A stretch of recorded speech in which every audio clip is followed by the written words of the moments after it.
இப்போ எதிர்கட்சியா இருக்கிற நாம மீண்டும் ஆளுங்கட்சியா மாறணும்னா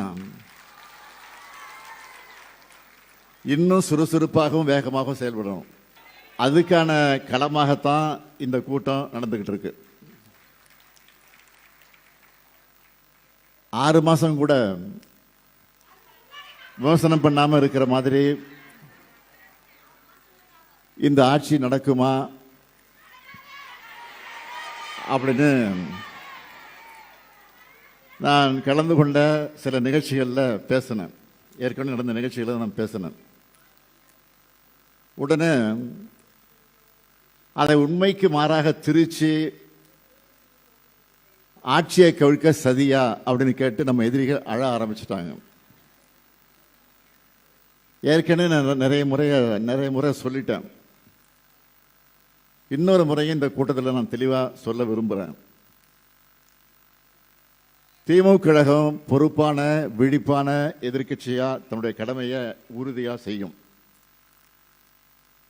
இந்த ஆட்சியினுடைய தோல்விகளை நாம் தொடர்ந்து சுட்டி காட்டுவோம், கேள்விகளை கேட்போம்.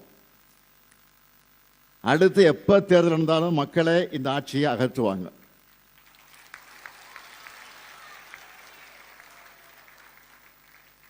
கடந்த 5 ஆண்டு காலம் நடைபெற்ற நம்முடைய திராவிட மாடல் ஆட்சியை மகளிருக்கான ஆட்சி தான் என்பதை பற்றி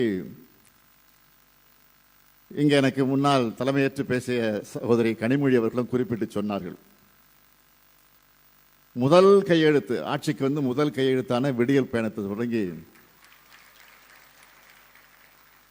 கலைஞர் மகளிர் உரிமை திட்டம்,